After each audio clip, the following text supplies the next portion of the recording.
to the Cooking Food channel. My name is Chef Yu. I am a 5-star Michelin. Shoot, this is a business channel. Cut. The same way that Jackie Chan is multiple talented, I am a talented entrepreneur that can know how to cook. Okay, cut that out as well. Hey my friend, in all seriousness, my name is Richard. It's really good to see you here.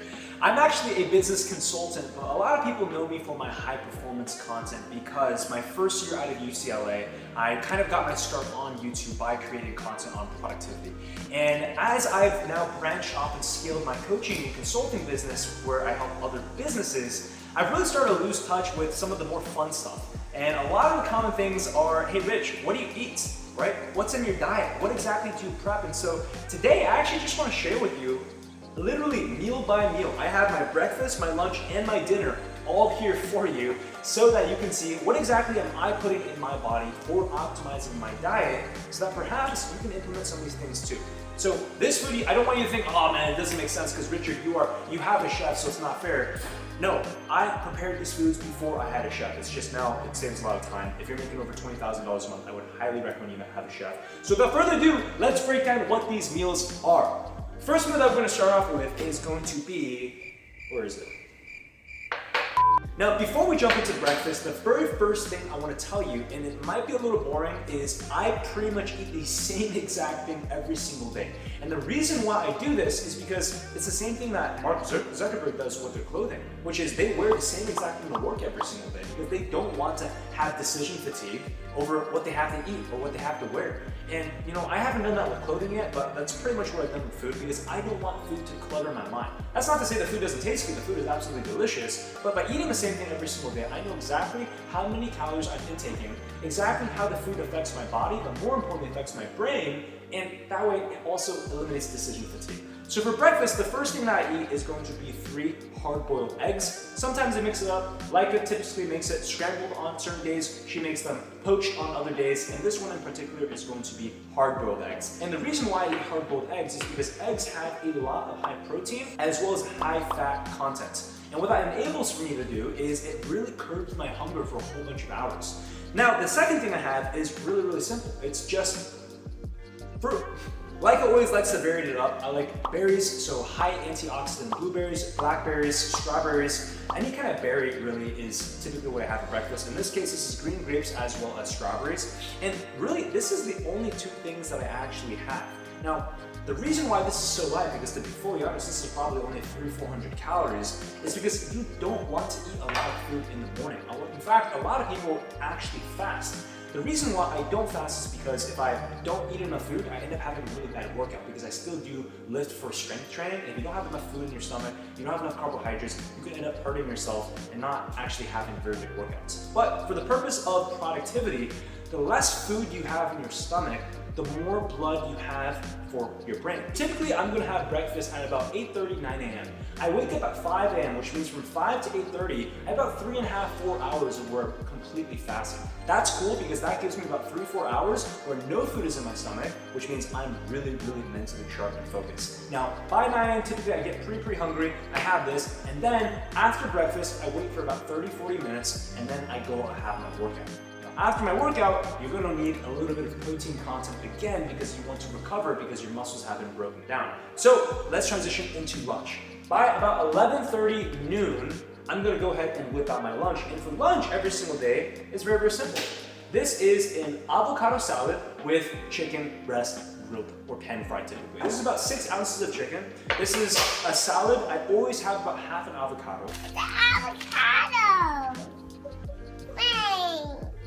And the reason why I have the avocado again is because a lot of us don't have a lot of healthy fats. Typically when you think fats, you think processed foods, you think fast food, but your body does need fats. And for me, I have very high metabolism, so I end up losing weight if I don't eat enough calories. Getting fats, healthy fats from avocados allows for me to continually build more muscle and not burn out all my weight. So avocado, and inside of the salad, typically it's pretty standard. It looks like today I like to put some shredded carrots, some cucumbers, tomatoes, as well as some cranberries just to add a little bit of sweetness. I don't do any kind of dressing.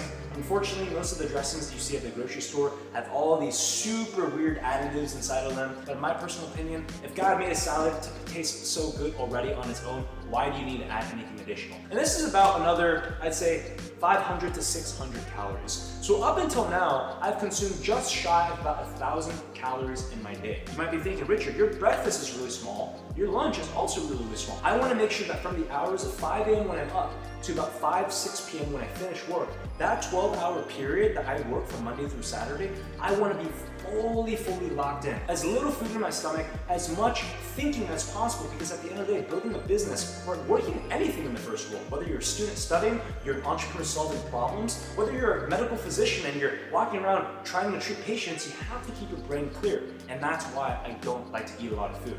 But you might be thinking, but Richard, how do you focus on building muscle? How do you focus on those strength gains and packing on more weight if you're not eating enough food? I'm glad you asked, because that takes us to dinner. My dinners are typically very large. I like to pack in 1,200 to 1,500 calories inside of one meal. And every single dinner, I always have, come on, I'm Chinese, I have rice, all right? Don't be judgmental. I've been eating rice ever since I was a little kid. Brown rice, white rice, doesn't really matter. I know people say brown rice is healthier. I agree, so I like to switch it up between brown rice and white rice. I have a very large portion, typically about 400 or 500 calories of just rice because I need carbohydrates. Now, the reason why you might be wondering, but Richard, I thought you said you don't want brain fog. You don't want to eat that much food. Well, here's the thing. I don't want brain fog during the day, but if it's 6 p.m. and I'm watching my favorite TV show, The Office, and I eat a massive meal and I start feeling a little sleepy, there's no harm in that because I'm no longer thinking. I'm no longer working in the business. I'm no longer solving problems. And so even if I do get brain fog or I do get a little bit of food coma, that doesn't hurt me. In fact, I see it almost as a little advantage because look, if eating a lot of food makes me a little sleepy, that actually helps me get a better night's rest. So dinner is where I pack it on. I make sure I get all my calories for the day. And so I'm gonna have a massive portion of carbohydrates because I'm no longer caring about my mental performance. And then, after it takes care of carbs, I have my protein as well as my veggies. Veggies here today, this is simply cauliflower, broccoli, and it looks like some zucchini and squash. Sometimes it's grilled inside the oven, sometimes it's pan-fried. I still like it to mix it up, but pretty much it's the same kind of vegetable every single day. And then for protein, it looks like today this is a chicken and it's made with a sauce. My mom calls this a manner tang su.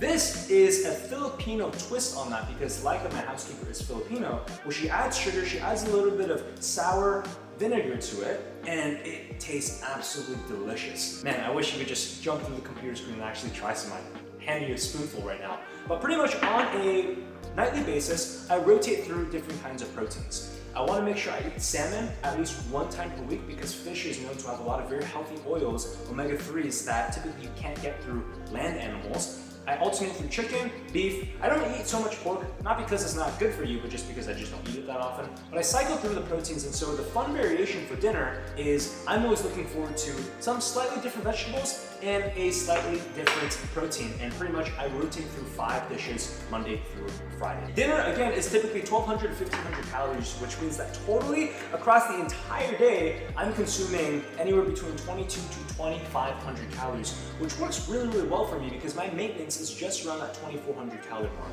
I'm not trying to become a bodybuilder anytime that was a college phase or I want to pack on as much muscle as possible. Right now, my goal is to focus on the business, and so I have a less of an emphasis on bodybuilding or powerlifting, but eating this amount of food I have seen allows for me to maintain pretty much the same body weight or slightly increase a little bit. And if I just wanted to increase a little bit, I would just simply have a little bit of a larger dinner or maybe have some snacks. Oh, and I completely forgot. Every single night, I like to get another serving of fruit. So this dinner right here is blueberries, grapes, raspberries, and strawberries. And so what ends up happening is you always have a sugar craving, and Americans do this the worst. What do you do for sugar cravings? You go to Oreos, you go to cake, you go to soda, all these bad sugar cravings. Who said that your dinner dessert has to be unhealthy?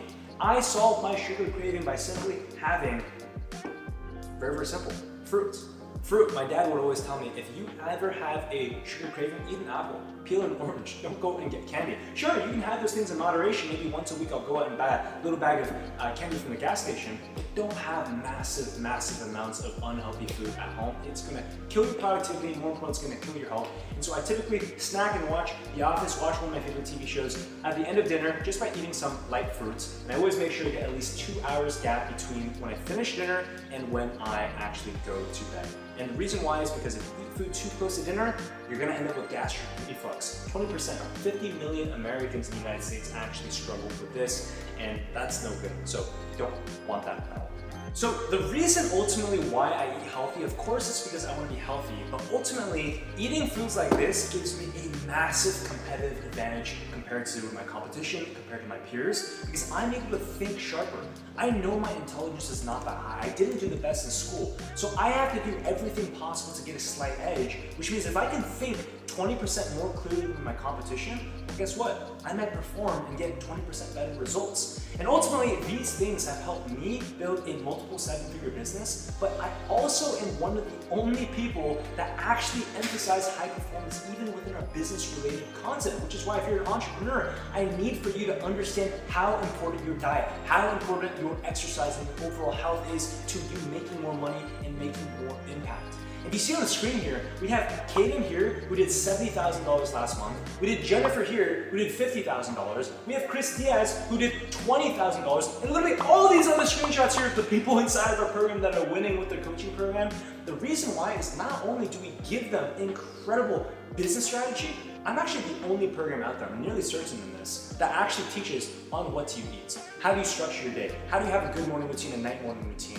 And I just want to give that to you for free as well right now, okay? I got this guide here that I've personally spent a month building out. It's called the Organic Sales Machine. It's 33 pages. Man, look at all this stuff. Look at that. 33 pages where it shows you step by step on how do you actually build a successful coaching business from scratch. Meaning if you want to teach on any skill set that you have, or you might already have an existing coaching business but you want to scale it up, all that information is found here. This is my gift to you for free.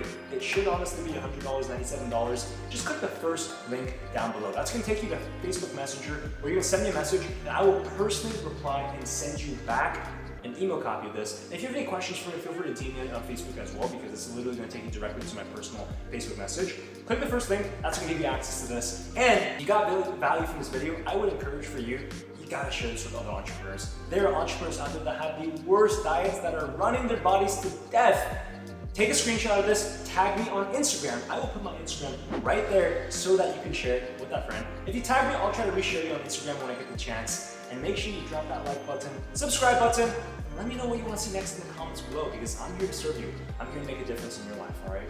Consider watching these two playlists down here. That first playlist is where we document my journey in building an 8-figure company.